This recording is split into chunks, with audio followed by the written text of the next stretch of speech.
بسم اللہ الرحمن الرحیم۔ سامعین کرام، آپ سن رہے ہیں عمران سیریز کے سلسلے کی ایک اردو کہانی پاور لینڈ، جس کے مصنف ہیں مظہر کلیم ایم اے، اور یہ اس سلسلے کی قسط نمبر 18 ہے۔ مجھے امید ہے آپ کو میری یہ کاوش پسند آ رہی ہوگی۔ آپ نے اگر ابھی تک میرا چینل کہانی گھر سبسکرائب نہیں کیا تو ابھی میرے چینل کو سبسکرائب کر کے بیل نوٹیفیکیشن آن کر لیجئے، تاکہ آنے والی ہر نئی کہانی کی اطلاع بر وقت آپ تک پہنچ سکے۔ صفدر جب پبلک فون بوتھ کے قریب پہنچا تو بوتھ پر لگا ہوا آؤٹ آف ورک کا بورڈ دیکھ کر اس کا منہ بن گیا۔ اب ایک ہی صورت تھی کہ وہ نزدیکی کیفے سے فون کرے، چنانچہ وہ مڑ کر کیفے کی طرف بڑھنے لگا۔ کیفے میں داخل ہو کر وہ سیدھا کاؤنٹر کی طرف بڑھا، لیکن کاؤنٹر پر اسے ٹیلی فون سیٹ نظر نہ آیا۔ فرمائیے، کاؤنٹر پر کھڑی ہوئی لڑکی نے صفدر کے قریب آتے ہی کاروباری انداز میں مسکراتے ہوئے پوچھا۔ مجھے فون کرنا ہے، صفدر نے کہا۔ اوہ سوری، ابھی ہمارے کیفے کو فون نہیں ملا، ہم نے ابھی حال ہی میں کیفے کا افتتاح کیا ہے، آپ باہر پبلک فون بوتھ سے کال کر لیں، لڑکی نے جواب دیا۔ لیکن اس پر آؤٹ آف ورک کا بورڈ لگا ہوا ہے، صفدر نے جواب دیا۔ ارے آپ دائیں والے پبلک فون بوتھ کی طرف گئے ہوں گے، وہ تو آؤٹ آف ورک ہے، بائیں طرف بھی فون بوتھ ہے، وہ صحیح کام کر رہا ہے، لڑکی نے کہا۔ شکریہ، صفدر نے مسکراتے ہوئے جواب دیا اور پھر واپس گیٹ کی طرف مڑ گیا۔ کیفے سے نکل کر وہ بائیں طرف مڑتا چلا گیا۔ کیفے کے اختتام پر ذرا سا ہٹ کر فون بوتھ موجود تھا۔ صفدر اس کے قریب پہنچا تو اس نے ایک لمبے تڑنگے نوجوان کو اندر موجود پایا۔ اس نوجوان کا رخ سڑک کی طرف تھا، جبکہ صفدر سائیڈ سے آیا تھا، اس لیے شاید وہ اسے نہ دیکھ سکا تھا۔ بوتھ کی سائیڈ کا اندھا شیشہ درمیان سے کٹا ہوا تھا، شاید اسے ہوا کے نکاس کے لیے گول کاٹا گیا تھا۔ نوجوان کی آواز باہر آ رہی تھی، اور پھر صفدر کے کانوں میں جیسے ہی اس کی آواز پڑی وہ ٹھٹک گیا، اور پھر دوسرے لمحے وہ آہستہ سے آگے بڑھتا ہوا اندھے شیشے کے ساتھ چمٹ کر کھڑا ہو گیا۔ اب اندر کھڑے نوجوان کو وہ اس وقت تک نظر نہ آ سکتا تھا جب تک وہ فون بوتھ سے نکل کر مڑ کر سائیڈ میں نہ پہنچ جائے۔ میں نے اس اطالوی کو ایک بڑا سا اوور کوٹ پہنے ایک ٹیکسی میں بیٹھے ہوئے دیکھا۔ چونکہ آپ نے بتایا تھا کہ ہمارا اصل شکار وہی اطالوی ہے، اس لیے میں نے اس کی ٹیکسی کا تعاقب کیا۔ وہ ٹیکسی میں بیٹھ کر ایگلن روڈ پہنچا اور ایک کیفے کے سامنے اتر گیا۔ ٹیکسی چلے جانے کے بعد وہ پیدل چلتا ہوا یہاں کی ایک کوٹھی میں داخل ہوا ہے۔ یہ کوٹھی کسی ڈاکٹر وکسی کی ہے، وہ اب تک کوٹھی کے اندر ہے۔ اوور، نوجوان کہہ رہا تھا، اور پھر اوور کا لفظ سن کر صفدر سمجھ گیا کہ نوجوان نے بظاہر ریسیور اٹھا رکھا ہے، لیکن وہ بات ٹرانسمیٹر پر کر رہا ہے۔ وہ دراصل اطالوی کے لفظ سے چونکا تھا، اس سے پہلے ہسپتال کا لفظ بھی اس کے کانوں میں پڑ چکا تھا۔ یس سر، میں نے خود اسے اپنی آنکھوں سے اندر داخل ہوتے دیکھا ہے، اور میں اس کوٹھی کی نگرانی کر رہا ہوں۔ اوور، نوجوان نے دوسری طرف سے کوئی بات سن کر جواب دیتے ہوئے کہا۔ میں کیفے کے پاس ایک پبلک فون بوتھ میں کھڑا ہوں، بظاہر میں نے ریسیور اٹھا رکھا ہے، لیکن واچ ٹرانسمیٹر پر آپ سے بات کر رہا ہوں۔ یہاں سے وہ کوٹھی صاف نظر آ رہی ہے۔ اوور، نوجوان کی آواز سنائی دی۔ 10 منٹ ہو گئے ہیں جناب، بوتھ خالی نہ تھا اس لیے میں انتظار کرتا رہا۔ اس کے علاوہ چونکہ یہ سڑک خاصی پر ہجوم ہے، اس لیے ہو سکتا ہے کہ مجھے مشکوک سمجھ لیا جاتا۔ اوور، نوجوان باتوں میں مصروف تھا، صفدر صرف اس کی آواز ہی سن سکتا تھا۔ کچھ دیر خاموشی رہی، وہ نوجوان دوسری طرف سے بات سن رہا تھا۔ یس سر، مگر کوٹھی میں آپ کب پہنچے؟ میں نے تو آپ کو چیک نہیں کیا۔ اوور، نوجوان کی حیرت بھری آواز سنائی دی، اور اس بار صفدر واقعی اچھل پڑا۔ سبز کوٹھی کا حوالہ سنتے ہی وہ ساری بات سمجھ گیا کہ یہ نوجوان مارٹن کا ساتھی ہے، کیونکہ مارٹن اس کے سامنے ہی سبز کوٹھی میں داخل ہوا تھا۔ اس کا مطلب تھا کہ عمران ہسپتال سے نکل کر یہاں کسی ڈاکٹر وکسی کی کوٹھی میں داخل ہوا ہے، اور یہ نوجوان ہسپتال سے تعاقب کرتا ہوا یہاں تک پہنچا ہے۔ اسے شاید مارٹن کے یہاں آنے کی اطلاع نہیں ہے، اس لیے وہ ٹرانسمیٹر پر بات کر رہا تھا۔ اسی لمحے اسے ریسیور رکھے جانے کی آواز سنائی دی، اور صفدر چونک کر تیزی سے پلٹا اور فون بوتھ کے دروازے کے عقبی طرف پلٹ گیا۔ نوجوان فون بوتھ سے نکل کر مڑا اور پھر سڑک کراس کرتا ہوا ایک بک سٹال کی طرف بڑھنے لگا۔ صفدر سمجھ گیا کہ وہ اب بک سٹال پر ٹھہر کر نگرانی کرے گا، اسے شاید نگرانی کا حکم ملا ہوگا۔ جب اس نوجوان کی فون بوتھ کی طرف پشت ہوئی تو صفدر تیزی سے فون بوتھ میں داخل ہوا۔ اس نے جیب سے سکے نکال کر خانے میں ڈالے اور پھر ریسیور اٹھا کر اس نے جولیا کے ہوٹل کے نمبر ڈائل کیے۔ یس، سٹی چارمنگ ہوٹل۔ چند لمحوں بعد ایک نسوانی آواز ریسیور میں سنائی دی۔ کمرہ نمبر 112، مس ریٹا سے بات کروا دیں۔ صفدر نے نرم لہجے میں کہا، یس سر، ہولڈ آن کریں۔ دوسری طرف سے مؤدبانہ لہجے میں کہا گیا، یس ریٹا اسپیکنگ۔ چند لمحوں بعد جولیا کی آواز سنائی دی، مس ریٹا، میں چارلی بول رہا ہوں۔ صفدر نے اپنا نیا نام بتاتے ہوئے کہا، اوہ چارلی، تم کہاں غائب ہو گئے تھے؟ میں اب خود تمہاری تلاش کے لیے جانے والی تھی۔ جولیا نے قدرے غصیلے لہجے میں کہا، مس ریٹا، میں ایک خاص کلو کے پیچھے تھا، آپ کو ہسپتال کے واقعات کا تو علم ہوگا۔ صفدر نے کہا، ہاں، ابھی وکٹر کا فون آیا تھا، بلیک پولیس ہیڈ کوارٹر میں ہے، تمہارے پاس کیا اطلاعات ہیں؟ جولیا نے جواب دیا، وکٹر نے کہاں سے فون کیا تھا؟ صفدر نے چونک کر پوچھا، یہ تو مجھے معلوم نہیں، البتہ اس نے مفرور حملہ آور کی تلاش کا کہا ہے اور اس نے کسی ڈاکٹر وکسی کے فون نمبر 011 پر رپورٹ دینے کے لیے کہا ہے۔ جولیا نے جواب دیا، میں سمجھ گیا، میں نے حملہ آوروں کے سرغنہ کو تلاش کر لیا ہے، اور سنیں، کسی کو مفرور حملہ آور کی تلاش میں بھیجنے کی ضرورت نہیں ہے، وہ کار کے ایکسیڈنٹ میں ہلاک ہو چکا ہے۔ صفدر نے سر ہلاتے ہوئے جواب دیا، حملہ آوروں کا سرغنہ؟ مگر وہ کہاں ہے؟ جولیا نے چونکتے ہوئے پوچھا، ڈاکٹر وکسی کی سامنے والی کوٹھی میں، اس کا ایک ساتھی بھی میری نظروں میں آ چکا ہے۔ بہرحال میں وکٹر سے براہ راست بات کر لیتا ہوں، کیونکہ دیر خطرناک بھی ہو سکتی ہے۔ اوکے، صفدر نے تیز لہجے میں کہا، اور پھر جولیا کی بات سنے بغیر اس نے کریڈل دبا دیا۔ اس کے بعد اس نے جیب سے اور سکے نکال کر بوتھ میں ڈالے۔ یورپ کا ماحول چونکہ وہ اچھی طرح جانتا تھا، یہاں سکوں کے بغیر فون نہیں ہو سکتا، اس لیے کوٹ کی چھوٹی جیب وہ سکوں سے بھر لیتا تھا۔ سکے ڈال کر صفدر نے 011 نمبر گھمائے۔ چند لمحے دوسری طرف گھنٹی بجتی رہی، پھر کسی نے ریسیور اٹھا لیا۔ یس، ڈاکٹر وکسی ریزیڈنس۔ ایک کرخت سی آواز سنائی دی، یہاں ایک اطالوی آئے ہوئے ہوں گے، وہ میرے ساتھی ہیں، ان سے ایمرجنسی بات کرنی ہے، انہیں کہہ دیں کہ لائن پر چارلی ہے۔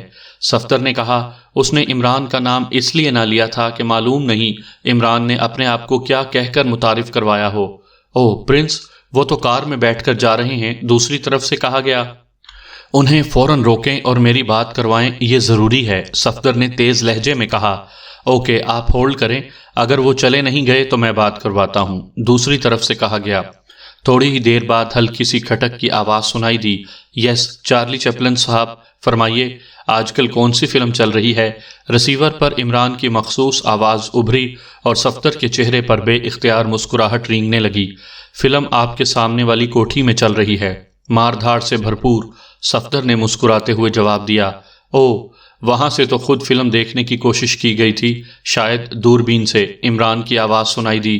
ہو سکتا ہے، بہرحال آپ پر ہسپتال میں حملہ آور دونوں افراد اور آپ کی کار پر بم پھینکنے والے گروپ کا سرغنہ سامنے والی سبز رنگ کی کوٹھی میں موجود ہے۔ اس کا نام مارٹن ہے، وہ پہلے کیفے شاہی لاک میں رہائش پذیر تھا۔ اس نے وہاں 4 پولیس افسروں کو عجیب ساخت کے پستول سے دھوئیں میں تبدیل کر دیا اور خود یہاں آ گیا۔ اس کا ایک ساتھی بھی یہاں قریب ہی موجود ہے، جس نے آپ کو ڈاکٹر وکسی کی کوٹھی میں داخل ہوتے چیک کیا ہے اور مارٹن کو اس کی اطلاع بھی دے دی ہے۔ وہ آپ کا تعاقب ہسپتال سے کر رہا تھا۔ صفدر نے کہا، اوہ، تم تو پیر چموٹی شاہ ٹائپ کی الہامی باتیں کر رہے ہو، مجھے تفصیل بتاؤ۔ اس بار عمران کا لہجہ بے حد سنجیدہ تھا، اور پھر صفدر نے ہوٹل سٹی چارمنگ سے نکل کر عمران کو فون کرنے تک کے تمام واقعات تفصیل سے سنا دیے۔ اوہ، اس کا مطلب ہے کہ یہ پاور لینڈ کا دوسرا گروپ ہے۔ بہرحال تم نے بے حد کام کی بات معلوم کی ہے۔ اس کا ساتھی کہاں ہے؟ عمران نے پوچھا۔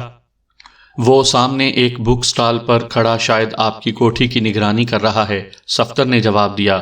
اس کا پورا حلیہ اور لباس کے متعلق بتاؤ، عمران نے پوچھا، اور صفدر نے اس نوجوان کا حلیہ اور لباس کی تفصیلات بتا دیں۔ اوکے، تم وہیں ٹھہرو، جب کچھ لوگ اس آدمی کو اغوا کر کے ڈاکٹر وکسی کی کوٹھی میں لے جائیں تو تم مارٹن کی کوٹھی کے قریب پہنچ جانا۔ میں میک اپ میں کوٹھی سے نکل کر آؤں گا اور پھر مارٹن سے بھی بات ہو جائے گی۔ عمران نے اسے ہدایات دیتے ہوئے کہا، ٹھیک ہے، صفدر نے جواب دیا، اور پھر دوسری طرف سے رسیور رکھے جانے کی آواز سن کر اس نے بھی رسیور رکھ دیا اور پھر اطمینان سے چلتا ہوا فون بوتھ سے باہر نکلا۔ اس نے ایک نظر اس بک سٹال پر ڈالی جہاں مارٹن کا آدمی موجود تھا۔ وہ ایک موٹا سا رسالہ پڑھنے میں مصروف تھا۔ صفدر اطمینان سے چلتا ہوا اپنے موٹر سائیکل کی طرف بڑھنے لگا، مگر ابھی اس نے چند ہی قدم اٹھائے ہوں گے کہ اس نے ایک پولیس کار کو اس موٹر سائیکل کے قریب رکتے دیکھا اور صفدر یوں تیزی سے سڑک کی طرف مڑ گیا جیسے اسے بھوت نظر آ گئے ہوں۔ وہ بال بال بچا تھا۔ موٹر سائیکل کے مالک نے یقیناً چوری کی رپورٹ لکھوا دی تھی اور پولیس نے وہ موٹر سائیکل برآمد کر لی تھی۔ اب ظاہر ہے صفدر اس پر سوار ہوتا تو وہ بھی ساتھ ہی برآمد ہو جاتا۔ چنانچہ اس نے سڑک کراس کرنے میں ہی عافیت سمجھی اور پھر سڑک کراس کر کے وہ آہستہ آہستہ چلتا ہوا اس بک سٹال کی طرف بڑھتا چلا گیا جہاں مارٹن کا ساتھی موجود تھا۔ بک سٹال سے 2 دکانیں پہلے ایک برگر شاپ تھی۔ صفدر اس کے کاؤنٹر پر رکا اور اس نے ایک برگر طلب کیا۔ اب ظاہر ہے اسے انتظار کرنا تھا اور اس نے سوچا کہ انتظار کے دوران اگر برگر ہی کھا لیا جائے تو کوئی مذائقہ نہ تھا۔ کیا بات ہے، کس کا فون تھا پرنس؟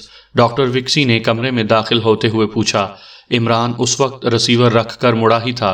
عمران کار میں بیٹھ ہی رہا تھا کہ ملازم نے آ کر اطلاع دی کہ کوئی چارلی ان سے ایمرجنسی بات کرنا چاہتا ہے، اور چارلی کا نام سنتے ہی عمران سمجھ گیا کہ کال صفدر کی ہوگی۔ ظاہر ہے صفدر نے کسی خاص بات کے لیے ہی جولیا کو رپورٹ دینے کے بجائے براہ راست کال کرنا مناسب سمجھا ہوگا۔ وہ جس کی تلاش میں ہم کنویں میں بانس ڈالنے کی تیاریاں کر رہے تھے وہ آپ کا ہمسایہ نکلا۔ عمران نے مسکراتے ہوئے کہا۔ کیا مطلب؟ میں سمجھا نہیں۔ میرا ہمسایہ؟ ڈاکٹر وکسی نے چونکتے ہوئے پوچھا۔ ہاں، مجھ پر حملہ کرنے والے گروپ کا سرغنہ۔ دوسرے الفاظ میں پاور لینڈ کا آدمی سامنے والی سبز رنگ کی کوٹھی میں موجود ہے۔ اس کا نام مارٹن ہے۔ اس کا ایک ساتھی یہاں سے قریب چوک پر ایک بک سٹال پر موجود ہے، عمران نے بتایا۔ اوہ، اسی لیے تو میں کہہ رہا تھا کہ اسے یہاں اغوا کروا لوں، مگر تم نے نگرانی کا چکر چلا دیا، ڈاکٹر وکسی نے بڑے جوشیلے لہجے میں کہا۔ نگرانی کے نتیجے میں ہی تو معلوم ہوا ہے کہ وہ کون ہے، ورنہ شاید معلوم ہی نہ ہوتا اور اس کا ساتھی اپنے پورے گروپ کو طلب کروا لیتا۔ آپ ایسا کریں کہ اپنے آدمی بھیج کر اس کے ساتھی کو اغوا کروا لیں۔ مارٹن سے میں خود نمٹ لوں گا، عمران نے کہا۔ اس کا حلیہ بتاؤ، ابھی 5 منٹ میں وہ یہاں ہوگا، ڈاکٹر وکسی نے جوشیلے لہجے میں کہا۔ عمران نے صفدر کا بتایا ہوا حلیہ ڈاکٹر وکسی کو سنا دیا۔ ڈاکٹر وکسی حلیہ سنتے ہی تیزی سے چلتا ہوا کمرے سے باہر نکل گیا اور عمران ظاہر ہے اب باہر جا کر کیا کرتا۔ وہ وہیں کرسی پر بیٹھ گیا۔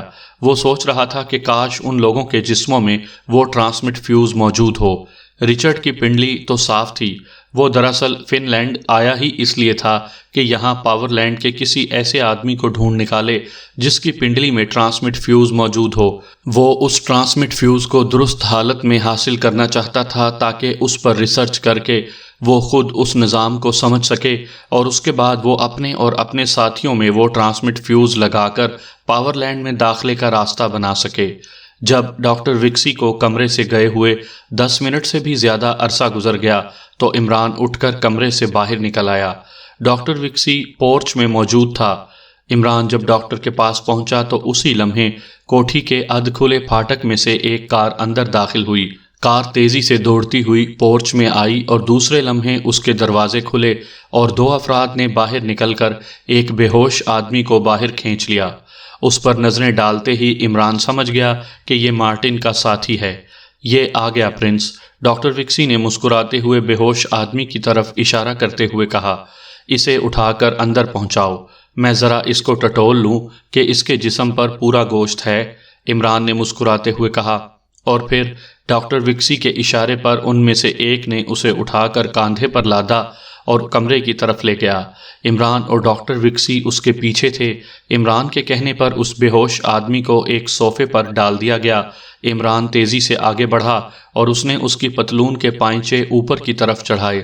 دوسرے لمحے اس کا چہرہ کھل اٹھا۔ اس آدمی کی پنڈلی پر نیلے رنگ کی وہ مخصوص لکیر صاف نظر آ رہی تھی جو اس نے لیڈی ایشلے کی پنڈلی پر دیکھی تھی۔ اس کا مطلب تھا کہ ٹرانسمٹ فیوز اس کی پنڈلی میں موجود ہے۔ ڈاکٹر، فوراً لیبارٹری میں لے چلو اسے۔ یہ میرے مطلب کا آدمی ہے۔ عمران نے تیزی سے جھک کر اس آدمی کو اٹھا کر اپنے کاندھے پر لادا اور پھر تیزی سے لیبارٹری کی طرف تقریباً بھاگنے لگا۔ ڈاکٹر وکسی اس کے پیچھے تھا۔ لیبارٹری کے بند دروازے پر پہنچ کر عمران رک گیا۔ اس کے انداز میں بے پناہ بے چینی تھی۔ اسے صرف یہ خطرہ تھا کہ کہیں پاور لینڈ ہیڈ کوارٹر والے اسے چیک نہ کر رہے ہوں اور وہ ٹرانسمٹ فیوز ہی نہ اڑا دیں۔ ڈاکٹر وکسی نے آگے بڑھ کر لیبارٹری کا بند دروازہ کھولا اور عمران نے فوراً آگے بڑھ کر اسے بینچ پر لٹا دیا۔ ڈاکٹر، میں نے اس کا آپریشن کرنا ہے، گہری بے ہوشی کی دوا دو۔ عمران نے کوٹ کی اندرونی جیب سے تیز دھار خنجر نکالتے ہوئے کہا اور ڈاکٹر وکسی سر ہلاتا ہوا ایک الماری کی طرف بڑھ گیا۔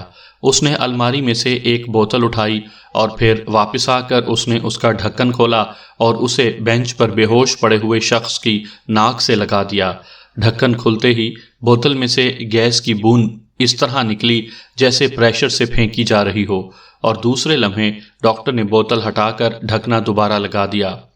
اب یہ 4-5 گھنٹوں سے پہلے ہوش میں نہیں آ سکتا، اور پھر بے ہوشی اتنی گہری ہوگی کہ اس کے جسم کے ٹکڑے اڑا دو، اسے محسوس بھی نہیں ہوگا۔ ڈاکٹر وکسی نے مسکراتے ہوئے کہا اور عمران سر ہلاتے ہوئے اس کی ننگی پنڈلی پر جھک گیا۔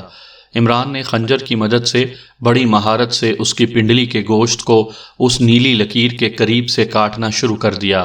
تھوڑی دیر بعد خنجر لہو سے لتھڑ چکا تھا اور عمران کے ہاتھ میں ایک نیلے رنگ کی چپٹی سی پتی موجود تھی۔ جس جگہ سے عمران نے وہ چپٹی پتی نکالی تھی وہاں اب شگاف نظر آ رہا تھا جس میں سے خون نکل رہا تھا۔ تم اس کا زخم بند کر دو ڈاکٹر، میں اسے چیک کر لوں، عمران نے تیز لہجے میں کہا، اور خنجر ایک طرف پھینک کر اس نے جیب سے ایک پتلی سی تار نکالی اور اس کے چپٹے سرے کو اس نے پتی سے چھوا۔ اس کے ہاتھ میں ایک سنسناہٹ سی محسوس ہوئی اور عمران کے لبوں پر مسکراہٹ رینگنے لگی۔ ڈاکٹر، تمہارے پاس سائنس لیبارٹری تو نہیں ہوگی؟ عمران نے سر اٹھا کر پوچھا۔ میرے پاس تو نہیں ہے، البتہ یہاں سے قریب ہی ڈاکٹر آلیری کی ایک لیبارٹری موجود ہے، وہ میرا دوست ہے، ڈاکٹر وکسی نے، جو اس کی زخمی پنڈلی پر دوا مل رہا تھا، جواب دیتے ہوئے کہا۔ کیا وہ بھروسے کا آدمی ہے؟ عمران نے پوچھا۔ ہاں، میرے بھروسے کا آدمی ہے، ڈاکٹر وکسی نے جواب دیا۔ گڈ، تم مجھے فوراً وہاں لے چلو، جلدی، جس قدر بھی جلدی ہو سکے، عمران نے پرجوش لہجے میں کہا۔ ہاں آؤ چلو، مگر وہ سامنے والی کوٹھی میں موجود سرغنہ کا کیا ہوگا؟ ڈاکٹر نے کہا۔ کیا تم اسے اغوا کروا سکتے ہو؟ عمران نے لیبارٹری کے دروازے کی طرف بڑھتے ہوئے پوچھا۔ ہاں، کیوں نہیں، میں نے تو پہلے ہی کہا تھا، ڈاکٹر نے جواب دیا۔ تو اسے اغوا کروا لو، زندہ یا مردہ، جس حالت میں بھی چاہو، عمران نے کہا اور ڈاکٹر نے سر ہلا دیا۔ پھر ڈاکٹر تو باہر نکل کر اپنے آدمیوں کو ہدایات دینے میں مصروف ہو گیا، البتہ عمران کو صفدر کا خیال آ گیا۔ اس نے ٹرانسمٹ فیوز اپنی جیب میں ڈال لیا تھا۔ جب ڈاکٹر وکسی نے اپنے آدمیوں کو ہدایات دے دیں تو وہ کار میں بیٹھ گیا۔ عمران اس کے ساتھ ہی بیٹھ گیا۔ باہر ذرا کار روکنا، میں اپنے آدمی کو ساتھ لے لوں، عمران نے کہا اور ڈاکٹر نے سر ہلا دیا۔ ڈاکٹر نے کار کوٹھی سے باہر نکال کر ایک طرف کر کے روک دی اور عمران دروازہ کھول کر نیچے اترا اور پھر اسے سبز کوٹھی سے ذرا ہٹ کر ایک درخت کے ساتھ کھڑا ہوا صفدر نظر آ گیا۔ عمران نے سر پر ہاتھ رکھ کر اسے مخصوص اشارہ کیا تو صفدر چونک پڑا اور پھر وہ تیز تیز قدم اٹھاتا عمران کی طرف بڑھتا چلا آیا۔ صفدر، کار میں بیٹھو، عمران نے اس کے قریب آتے ہی آہستہ سے کہا اور صفدر خاموشی سے سر ہلاتا ہوا کار کی پچھلی نشست پر بیٹھ گیا۔ عمران نے آگے والے نشست سنبھال لی اور پھر عمران کے کہنے پر ڈاکٹر وکسی نے کار آگے بڑھا دی۔ صفدر ڈاکٹر وکسی کی وجہ سے خاموش تھا، جبکہ عمران جیب سے وہ ٹرانسمٹ فیوز نکال کر اس کے معائنے میں غرق ہو گیا، اس لیے کار میں خاموشی سی طاری ہو گئی۔ مارٹن نے مشین کا سوئچ آن کیا اور پھر جیسے ہی سکرین روشن ہوئی اس نے گفتگو نشر کرنے والا سوئچ دبا دیا۔ سکرین پر پہلے تو آڑی ترچھی لکیریں سی نمودار ہوئیں، پھر سکرین پر سرخ رنگ چھا گیا۔ اس سرخ رنگ میں مختلف رنگوں کا بنا ہوا دائرہ تیزی سے پھیلنے اور سمٹنے لگا اور مارٹن کے ساتھ ساتھ مارکوئس بھی چوکنا ہو گیا، کیونکہ اس دائرے کا مطلب تھا کہ دوسری طرف سے انہیں سکرین پر باقاعدہ چیک کیا جا رہا ہے۔ اس خصوصی مشین میں یہ خاصیت تھی کہ اس پر ہونے والی کال کو دنیا کے کسی بھی حصے میں کسی بھی ٹرانسمیٹر پر چیک نہیں کیا جا سکتا تھا۔ اور ہیڈ کوارٹر میں ایسی مشینری موجود تھی کہ کال کرنے والے کی آواز اور اس کی تصویر کو کمپیوٹر کے ذریعے ایک لمحے میں چیک کر لیا جاتا تھا، اور رابطہ بھی اسی صورت میں قائم ہو سکتا تھا جبکہ کمپیوٹر مشین چلانے والے کو اوکے کر دیتا تھا۔ ہیلو مارٹن کالنگ چیف باس، اوور۔ سکرین پر سمٹتے پھیلتے دائرے کو دیکھتے ہی مارٹن نے مؤدبانہ لہجے میں کہا، یس ہنری اسپیکنگ، اوور۔ دوسری طرف سے ہنری کی آواز سنائی دی، باس اہم اطلاعات دینے کے لیے کال کی ہے، اوور۔ مارٹن نے مؤدبانہ لہجے میں کہا، بولو، اوور۔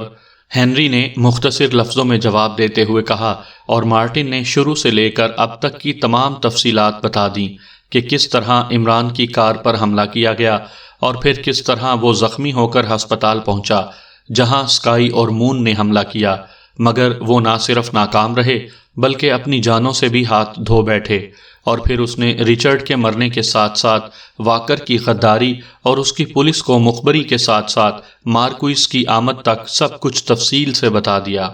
تو علی عمران اطالوی کے روپ میں تمہارے سامنے والی کوٹھی میں موجود ہے، اوور۔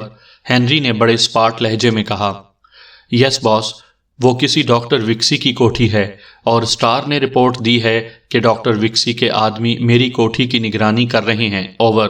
مارٹن نے جواب دیا، اور تم ان نگرانی کرنے والوں کے ڈر سے اندر چھپے بیٹھے ہو۔ مارٹن، تمہاری صلاحیتوں کو کیا ہوا ہے؟ کیا تم ذہنی اور جسمانی طور پر مفلوج ہو گئے ہو، اور وہ تمہارا احمق ساتھی اسٹار صرف علی عمران کی کار کی نگرانی کرتا رہا ہے؟ میں نے تمہیں کیا حکم دیا تھا کہ مجھے علی عمران کی لاش چاہیے، ہر قیمت پر، ہر حالت میں چاہیے، اس کے لیے تمہیں پورا چینری شہر ہی کیوں نہ اڑانا پڑے۔ کیا تم اس ڈاکٹر وکسی کی کوٹھی کو رینج بم سے نہیں اڑا سکتے؟ زیرو پاور سے اس کوٹھی کی اینٹ سے اینٹ نہیں بجائی جا سکتی؟ کیا ٹیکسی پر بم نہیں پھینکا جا سکتا تھا؟ کیا میں تمہارے اور تمہارے اس احمق ساتھی کے لیے ریڈ وارننگ جاری کر دوں، اوور؟ ہنری نے غصے کی شدت سے دھاڑتے ہوئے کہا، اس کے لہجے سے صاف ظاہر ہو رہا تھا کہ وہ غصے کی شدت سے دانت پیس رہا ہے۔ سوری باس، میں نے واقعی اس لائن پر سوچا ہی نہ تھا، حالانکہ میرے پاس رینج بم بھی موجود ہے اور زیرو بم بھی۔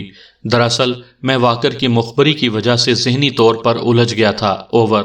مارٹن کا چہرہ ریڈ وارننگ کے الفاظ سنتے ہی ہلدی کی طرح زرد پڑ گیا تھا۔ واکر کو گولی مار دو، یہ مسائل بعد میں نمٹتے رہیں گے، تم علی عمران کو ختم کرو ابھی اور اسی وقت، اور مجھے رپورٹ دو کہ تم نے اس کی لاش حاصل کر لی ہے۔ میں تمہاری کال کا انتظار کروں گا، اور سنو، ناکامی کی صورت میں مجھے رپورٹ دینے کی ضرورت نہیں ہے بلکہ خودکشی کر لینا، اوور۔ ہنری نے انتہائی کرخت لہجے میں جواب دیتے ہوئے کہا، آپ بے فکر رہیں باس، آپ کو مایوسی نہیں ہوگی، اوور۔ مارٹن نے انتہائی مستعد لہجے میں جواب دیا، اوور اینڈ آل۔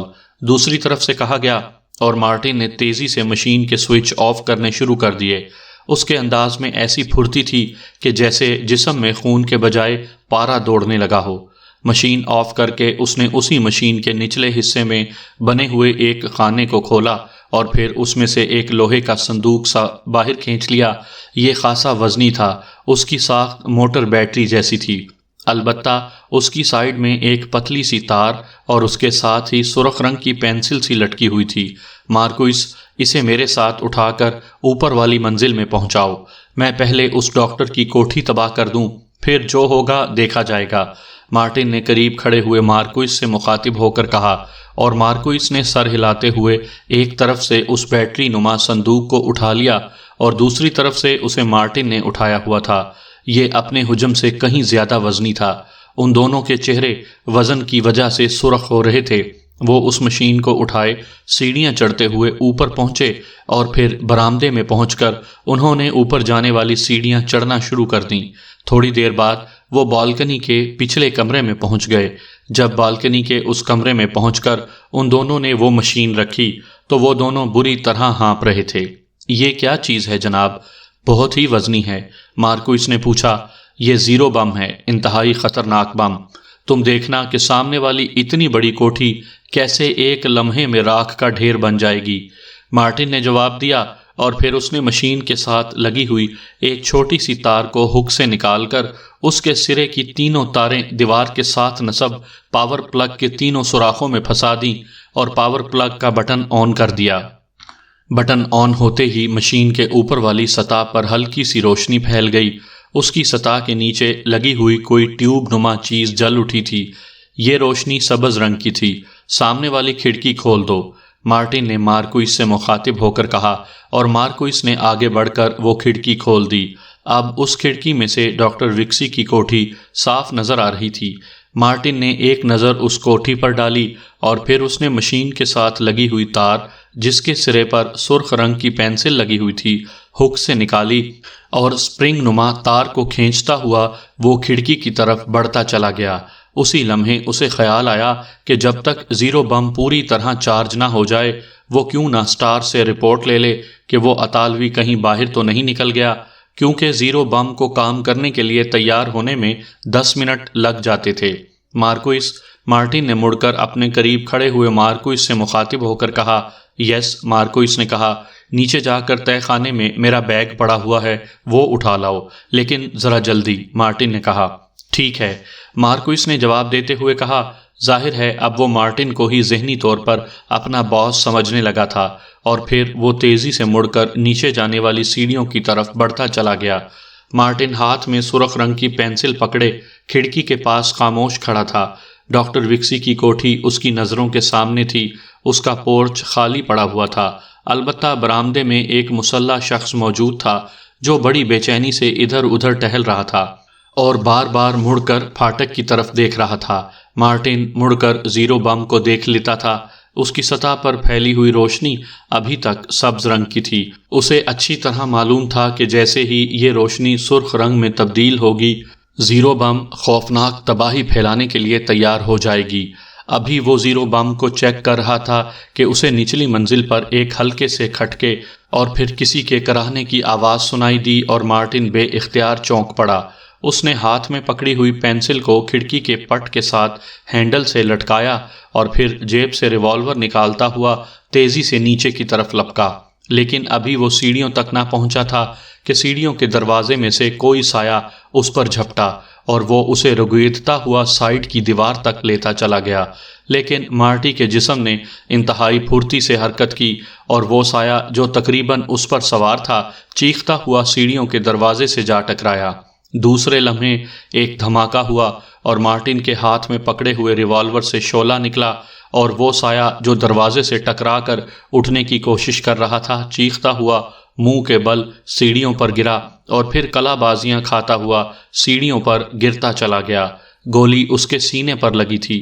مارٹن تیزی سے اس کے پیچھے لپکا اور پھر وہ سیڑھیاں اترتا چلا گیا، لیکن جیسے ہی وہ سیڑھیوں کے اختتام پر پہنچا اچانک ٹھک کی ہلکی سی آواز ابھری اور مارٹن کو یوں محسوس ہوا جیسے اس کے سینے میں دہکتا ہوا انگارہ گھستا چلا گیا ہو، اور دوسرے لمحے وہ چیخ مار کر منہ کے بل آخری سیڑھی سے نیچے برآمدے کے فرش پر گرتا چلا گیا۔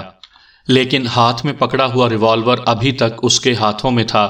اس کے ذہن پر یک لخت اندھیروں نے یلغار کر دی تھی، لیکن اس نے تیزی سے سر کو جھٹکا اور دوسرے لمحے اس نے بڑی پھرتی سے جسم کو قوس کی صورت میں گھمایا اور پھر اس نے ٹریگر دبا دیا اور برآمدے میں ایک اور چیخ بلند ہوئی اور پھر دھماکے سے کوئی شخص نیچے گرتا ہوا محسوس ہوا۔ مارٹن نے سر کو بار بار جھٹک کر اپنے ذہن پر چھانے والے اندھیروں کو دور کرنے کی کوشش کی۔ اس کے ایک ہاتھ میں ریوالور تھا جبکہ دوسرا ہاتھ اس نے اپنے سینے پر رکھا ہوا تھا جہاں اسے گولی لگی تھی، اور پھر وہ تقریباً لڑکھڑاتا ہوا اٹھ کھڑا ہوا۔ برآمدے میں ہی اسے سیڑھیوں کے قریب مارکوئس کی لاش پڑی ہوئی دکھائی دی۔ اس کی پشت میں گولی لگی تھی اور وہ پہلو کے بل پڑا ہوا تھا۔ اس کے ہاتھ میں ابھی تک وہ بیگ موجود تھا جو مارٹن نے اسے لانے کے لیے کہا تھا۔ مارٹن لڑکھڑاتا ہوا اٹھا اور پھر اسی طرح سینے کو پکڑے وہ سیڑھیاں چڑھنے لگا۔ وہ ایک ایک سیڑھی بڑی مشکل سے چڑھ رہا تھا، کیونکہ اسے یوں محسوس ہو رہا تھا جیسے لمحہ با لمحہ اس کے جسم میں سے زندگی نکلتی چلی جا رہی ہو، لیکن وہ اپنی بے پناہ قوت ارادی کے بل پر اوپر چڑھتا چلا گیا۔ کئی بار وہ اس بری طرح لڑکھڑایا کہ جیسے ابھی لڑکتا ہوا واپس نیچے جا گرے گا، لیکن اس نے عین آخری لمحات میں اپنے آپ کو سنبھال لیا اور پھر آخری سیڑھی چڑھنے کے بعد اس کی ہمت اچانک جواب دے گئی اور وہ منہ کے بل فرش پر گر گیا۔ چند لمحے وہاں پڑے رہنے کے بعد اس نے ایک بار پھر ہمت کی اور اس بار اٹھ کر آگے بڑھنے کے بجائے وہ رینگتا ہوا کمرے کی طرف بڑھتا چلا گیا۔ اسے یوں محسوس ہوا جیسے اس کے ذہن پر گہری دھند چھاتی چلی جا رہی ہو۔ اسے ہر چیز دھند میں لپٹی ہوئی نظر آ رہی تھی، لیکن وہ مسلسل سر کو جھٹکتا ہوا آگے بڑھتا گیا اور تھوڑی دیر بعد وہ زیرو بم مشین کے پاس پہنچ گیا۔ زیرو بم مشین کی سطح پر اب سرخ رنگ کی روشنی پھیلی ہوئی تھی اور اس روشنی کو دیکھتے ہی اس کے ذہن سے یک لخت دھند چھٹ گئی اور اسے یوں محسوس ہوا جیسے اس کا ڈوبتا ہوا دل پھر تیزی سے دھڑکنے لگا ہو۔ اس بار وہ اٹھ کر کھڑا ہونے میں کامیاب ہو گیا اور پھر لڑکھڑاتا ہوا وہ کھلی کھڑکی کے پاس پہنچ گیا۔ اس نے ہاتھ میں پکڑا ہوا ریوالور ایک طرف پھینکا اور پھر کھڑکی کا سہارا لے کر وہ کھڑا ہو گیا۔